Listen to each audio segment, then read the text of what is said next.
ನಮಸ್ಕಾರ ಸ್ನೇಹಿತರೆ, ನಾನೀಗ ಹೇಳೋಕೊಟ್ಟಿರೋದು ಮೀನ ರಾಶಿಯವರಿಗೆ ಶನಿ ಸಂಚಾರದ ಎಫೆಕ್ಟ್. ಮಾರ್ಚ್ 29, 2025ಕ್ಕೆ ಶನಿ ಬಂದು ಕುಂಭರಾಶಿಯಿಂದ ಮೀನರಾಶಿಗೆ ಪ್ರವೇಶ ಮಾಡ್ತಾ ಇದೆ. 2027 ಜೂನ್ 3ರವರೆಗೂ ಕೂಡ ಶನಿ ಬಂದು ಮೀನರಾಶಿಯಲ್ಲಿ ಇರ್ತದೆ. ಸೊ ಮೀನರಾಶಿಯವರಿಗೆ ಈ ಶನಿಯ ಟ್ರಾನ್ಸಿಟ್ನ ಎಫೆಕ್ಟ್ ಏನಿದೆಯೋ ಇದು 2.5 ವರ್ಷಗಳ ಕಾಲ, ಅಂದರೆ ಜೂನ್ 2027ವರೆಗೂ ಕೂಡ ಅನ್ವಯ ಆಗುತ್ತೆ. ಈ ಶನಿ ಸಂಚಾರದ ಎಫೆಕ್ಟ್ ಏನು ಅಂತ ಹೇಳೋದಕ್ಕೆ ಮೊದಲು ನಾನು ಕೆಲವೊಂದು ವಿಚಾರಗಳನ್ನು ಕ್ಲಾರಿಫೈ ಮಾಡಬೇಕಾಗುತ್ತೆ. ಯಾಕಂದರೆ ಕೆಲವರು ಇದನ್ನು ರಾಶಿ ಭವಿಷ್ಯ ಅಂತಲೂ ಹೇಳ್ತಾರೆ, ಆದರೆ ಇದು ಶಾಸ್ತ್ರದಲ್ಲಿ ಹೇಳಿರೋದು ಇದು ಗೋಚಾರ ಫಲ ಅಂತ ಮಾತ್ರ. ಈ ಶನಿಯ ರಾಶಿ ಬದಲಾವಣೆಯನ್ನು ಶನಿ ಟ್ರಾನ್ಸಿಟ್ ಅಂತ ಹೇಳ್ತಾರೆ.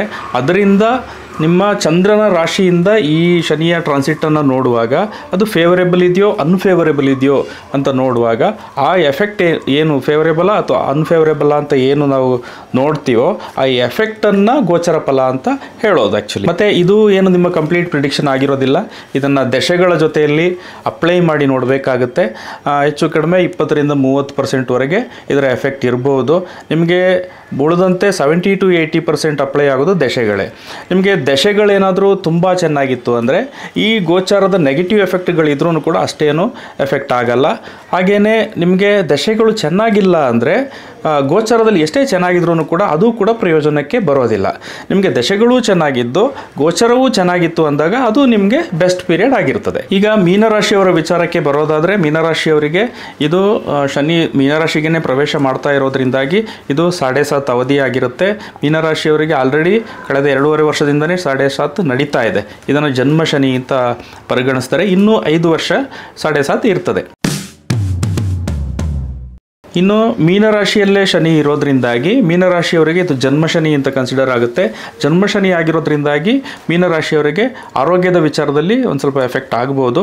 ಹಾಗಂತ ಮೀನರಾಶಿಯವರೆಲ್ಲರೂ ಅನಾರೋಗ್ಯ ಪೀಡಿತರಾಗ್ತಾರೆ ಅಂತ ಕನ್ಸಿಡರ್ ಮಾಡಲಿಕ್ಕೆ ಆಗೋದಿಲ್ಲ. ಅವರವರ ಪ್ರಾಯದ ಆಧಾರದಲ್ಲಿ ಇದು ವ್ಯತ್ಯಾಸ ಆಗುತ್ತೆ. ಹಾಗೆಯೇ ಇದು ಎಷ್ಟನೇ ಸುತ್ತಿನ 7.5 ಅನ್ನೋದನ್ನು ಕೂಡ ನೋಡಬೇಕಾಗುತ್ತೆ. ಮೊದಲ ಸುತ್ತಿನ 7.5 ಏನಾದರೂ ಆಗಿದ್ದರೆ ನೀವು 30 ವರ್ಷದ ಒಳಗಿನವರ ಆಗಿರುವಂಥ ಸಾಧ್ಯತೆ ಇರ್ತದೆ. ಸೊ ಹಂಗಾಗಿ ನಿಮಗೆ ಬಹುತೇಕರು ಸ್ಟೂಡೆಂಟ್ಸ್ ಆಗಿರೋ ಸಾಧ್ಯತೆ ಇದೆ. ಸೊ ಸ್ಟೂಡೆಂಟ್ಸ್ ಆಗಿರೋರಿಗೆ ಇದರ ಇಂಪ್ಯಾಕ್ಟ್ ಏನು ಅಷ್ಟೊಂದೇನು ಇರೋದಿಲ್ಲ.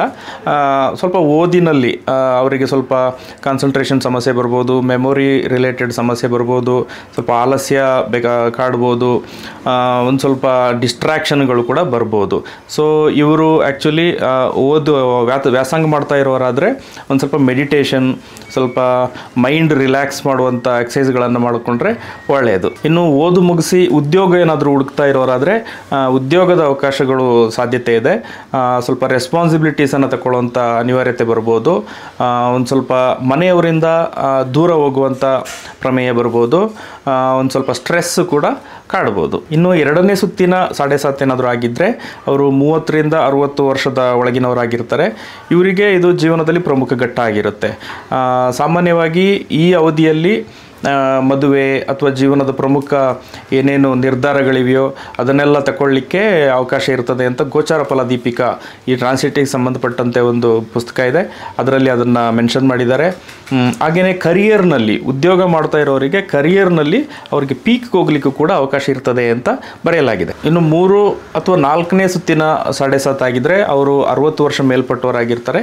ಹಾಗಾಗಿ ಆರೋಗ್ಯದಲ್ಲಿ ಸಮಸ್ಯೆ ಬರ್ಬೋದು, ಸ್ವಲ್ಪ ಏಕಾಂಗಿತನ ಕಾಡ್ಬೋದು, ಶೋಕ ಖಿನ್ನತೆ ಕೂಡ ಒಂದು ಲೆವೆಲ್ಗೆ ಅವರಿಗೆ ಬಾಧಿಸ್ಬೋದು. ಇನ್ನು ಬೃಹತ್ ಸಂಹಿತ ಇದು ಬಂದು ಈ ಏನು ಟ್ರಾನ್ಸಿಟ್ ಎಫೆಕ್ಟನ್ನ ಒಂದು ಹೇಳುವಂಥ ಪ್ರಮುಖ ಗ್ರಂಥ. ಇದರಲ್ಲಿ ಏನು ಹೇಳಿದ್ದಾರೆ ಅಂದರೆ ಇವರು ಬಂದು ತಮ್ಮ ಹತ್ತಿರದವರಿಂದ ಬಂಧು ಬಳಗದವರಿಂದ ದೂರ ಆಗ್ಬೋದು ಅಂತ ಮೆನ್ಷನ್ ಆಗಿದೆ. ಇವ್ರನ್ನ ಜನ ಹೇಟ್ ಮಾಡ್ತಾರೆ ಅಂತಲೂ ಬರೆದಿದ್ದಾರೆ. ಹಣಕಾಸಿನ ಸಮಸ್ಯೆ ಪೂವರ್ ಅಂತ ಬರೆದಿದ್ದಾರೆ, ಅಂದರೆ ಹಣಕಾಸಿನ ಸಮಸ್ಯೆ ಬರ್ಬೋದು ಅಂತಲೂ ಇದೆ. ಹಾಗೆಯೇ ನಿಸ್ತೇಜವಾಗಿ ಕಾಣಿಸ್ತಾರೆ ಅಂತಲೂ ಮೆನ್ಷನ್ ಆಗಿದೆ. ಹಾಗಂತ ಈ ರಿಸಲ್ಟ್ಗಳೇನು ಯಥಾವತ್ ಅಪ್ಲೈ ಆಗಲ್ಲ. ಇದರಲ್ಲಿ ಅಷ್ಟಕ ವರ್ಗವನ್ನು ಪರಿಗಣಿಸಬೇಕಾಗುತ್ತೆ. ಹಾಗೆಯೇ ಕುಂಡಲಿಯಲ್ಲಿನ ಬೇರೆ ಬೇರೆ ಫ್ಯಾಕ್ಟರ್ಗಳನ್ನು ನಾವು ಇದರಲ್ಲಿ ತಗೊಳ್ಬೇಕಾಗುತ್ತೆ. ಜೊತೆಗೆ ನಕ್ಷತ್ರಗಳು ಕೂಡ ಇಲ್ಲಿ ಮ್ಯಾಟರ್ ಆಗುತ್ತೆ. ಇನ್ನು ಮೀನರಾಶಿಯಲ್ಲಿ ನಕ್ಷತ್ರಗಳ ವಿಚಾರಕ್ಕೆ ಬರೋದಾದರೆ 3 ನಕ್ಷತ್ರಗಳು ಬರ್ತದೆ. ಮೊದಲನೇದಾಗಿ ಪೂರ್ವಭಾದ್ರ ನಕ್ಷತ್ರ, ಮೊದಲನೇದಾಗಿ ಮೀನರಾಶಿಯಲ್ಲಿ ಪೂರ್ವಭದ್ರ ನಕ್ಷತ್ರಕ್ಕೇ ಶನಿಯ ಪ್ರವೇಶ ಆಗ್ತಾ ಇರೋದು. ಹಾಗಾಗಿ ಜೊತೆಗೆ ಅವರಿಗೆ ಜನ್ಮ ಶನಿಯೂ ಆಗಿರೋದ್ರಿಂದಾಗಿ ಕೊಂಚ ಮಟ್ಟಿಗೆ ಆರೋಗ್ಯದ ವಿಚಾರದಲ್ಲಿ ಮೀನರಾಶಿಯವರಿಗೆ ಎಫೆಕ್ಟ್ ಆಗಬಹುದು. ಜೊತೆಗೆ ರೇವತಿ ನಕ್ಷತ್ರಕ್ಕೆ ಶನಿ ಪ್ರವೇಶ ಮಾಡುವಾಗಲೂ ಕೂಡ ಕೊಂಚ ಮಟ್ಟಿಗೆ ಎಫೆಕ್ಟ್ ಆಗ್ಬೋದು. ಯಾಕೆಂದರೆ ಅದು ವಿಪತ್ತರ ಬರ್ತದೆ. 2025 ಮಾರ್ಚ್ 29ರಿಂದ 2025 ಏಪ್ರಿಲ್ 27 ಅಂದರೆ ಶನಿ ಸಂಚಾರದ ಆರಂಭಿಕ ಅವಧಿ. ಈ ಅವಧಿಯಲ್ಲಿ ಶನಿ ಪೂರ್ವಭದ್ರ ನಕ್ಷತ್ರದಲ್ಲಿ ಇರ್ತದೆ. ಅದೇ ಉತ್ತರ ಭಾದ್ರ ನಕ್ಷತ್ರದಲ್ಲಿ ಇರಬೇಕಾದ್ರೆ ಪೂರ್ವಭದ್ರ ನಕ್ಷತ್ರದವರು ಹಣಕಾಸಿನ ವಿಚಾರದಲ್ಲಿ ಒಂದು ಸ್ವಲ್ಪ ಫೇವರೇಬಲ್ ರಿಸಲ್ಟನ್ನು ನೋಡಲಿಕ್ಕೆ ಸಾಧ್ಯ ಇದೆ. ಯಾಕೆಂದರೆ ಅದು ಸಂಪತ್ತಾರ ಆಗುತ್ತೆ. 2025 ಏಪ್ರಿಲ್ 27ರಿಂದ 2025 ಅಕ್ಟೋಬರ್ 4 ಈ ಅವಧಿಯಲ್ಲಿ ಉತ್ತರ ಭಾದ್ರ ನಕ್ಷತ್ರದಲ್ಲಿ ಇರ್ತದೆ. ಜೊತೆಗೆ 2025 ಅಕ್ಟೋಬರ್ 4ರಿಂದ 2026 ಜನವರಿ 20 ಈ ಅವಧಿಯಲ್ಲಿ ಪೂರ್ವಭಾದ್ರ ನಕ್ಷತ್ರಕ್ಕೆ ಬರ್ತದೆ. 2026 ಜನವರಿ 20ರಿಂದ 2026 ಮೇ 17 ಈ ಅವಧಿಯಲ್ಲೂ ಉತ್ತರ ಭಾದ್ರ ನಕ್ಷತ್ರದಲ್ಲಿ ಇರ್ತದೆ.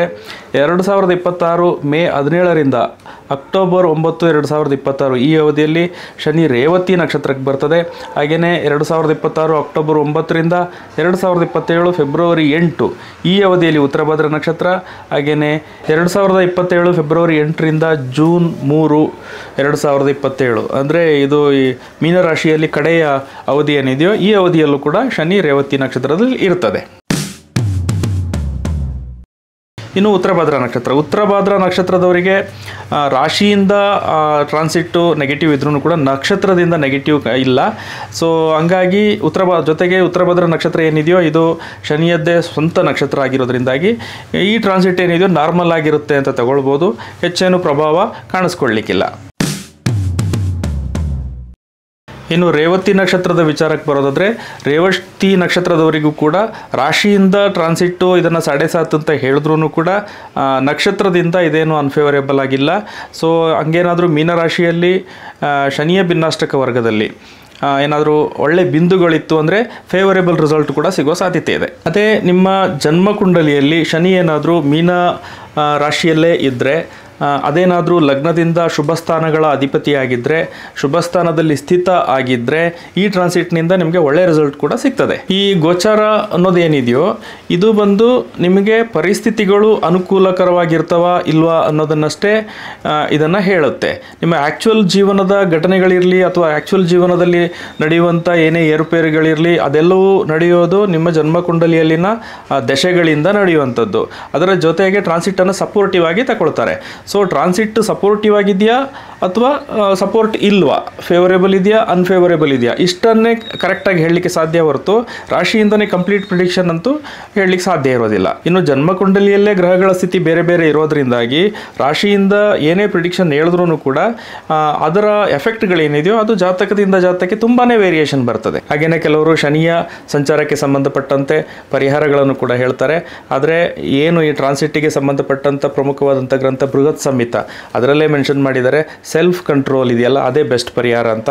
ಅದರ ಜೊತೆಗೆ ನೀವು ಮಾನಸಿಕವಾಗಿ ಶುದ್ಧವಾಗಿದ್ದರೆ ಕೆಟ್ಟ ಆಲೋಚನೆಗಳನ್ನು ನೀವು ಮನಸ್ಸಿನಲ್ಲಿ ತುಂಬಿಕೊಳ್ಳಿಲ್ಲ ಅಂದರೆ, ಹಾಗೆಯೇ ಕೆಟ್ಟ ಆಲೋಚನೆಗಳಿಂದ ಪ್ರಭಾವಿತರಾಗಲಿಲ್ಲ ಅಂದರೆ ಅದೇ ಬೆಸ್ಟ್ ಪರಿಹಾರ ಅಂತಲೂ ಮೆನ್ಷನ್ ಮಾಡಿದ್ದಾರೆ. ಬೇರೆ ಪರಿಹಾರಗಳು ವರ್ಕ್ ಆಗುತ್ತೋ ಇಲ್ಲೋ ಈ ಪರಿಹಾರಗಳಂತೂ ಖಂಡಿತವಾಗಿ ವರ್ಕ್ ಆಗುತ್ತೆ. ಶುಭವಾಗಲಿ. ನಮಸ್ಕಾರ.